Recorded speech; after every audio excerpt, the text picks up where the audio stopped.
Hello students, আজকে political সায়েন্সের একটা প্রশ্ন উত্তর দেব। এটাকে তোমরা দেখবে। তো হিউম্যান রাইটসের উপরে, তো স্বাভাবিক অধিকার থেকে মানবাধিকারে রূপান্তর প্রক্রিয়ার সংক্ষিপ্ত পরিচয়। তো উত্তর হিসেবে বলি যে মানবাধিকারের ধারণার উৎপত্তির আধুনিক যুগের প্রাথমিক পর্যায়ে কিন্তু গড়ে উঠেছিল। আর এই প্রাথমিক পর্যায়ে গড়ে ওঠা স্বাভাবিক অধিকার সংক্রান্ত বিভিন্ন তত্ত্ব থেকেই।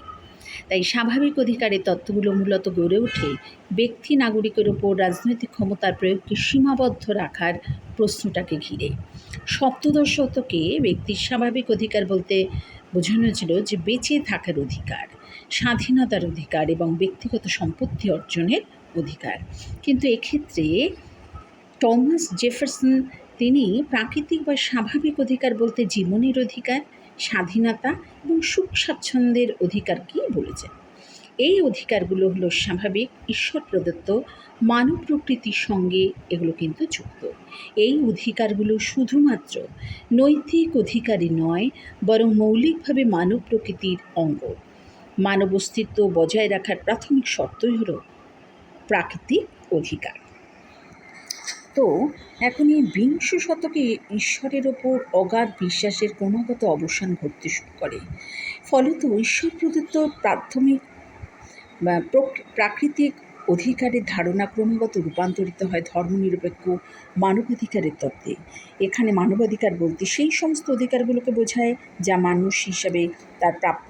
এই কারণে এই অধিকারগুলো সার্বজনীন।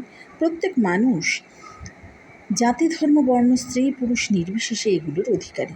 কোনো অবস্থাতেই কোনো মানুষকে অধিকারগুলি থেকে বঞ্চিত করা যাবে না। সমস্ত পরিস্থিতি এবং সময়ে এগুলো প্রযোজ্য। প্রাকৃতিক অধিকারের ধারণা, যার মধ্যে রয়েছে জীবনের অধিকার বা স্বাধীনতার অধিকার, যেগুলি মানুষ হিসেবে অস্তিত্ব বজায় রাখার প্রাথমিক শর্ত, সেইগুলি মানবাধিকারের পর্যায়ে গভীরতর রূপ নিয়েছিল। যেমন বেঁচে থাকার অধিকারের শুরু কোন মুহূর্ত থেকে? পৃথিবীতে ভূমিষ্ঠ হওয়া মানুষ হিসাবে শুধু স্বীকৃতি পাবে? মানবাধিকারের আওতায় অচেতন ভ্রূণও কিন্তু বেঁচে থাকার অধিকারী।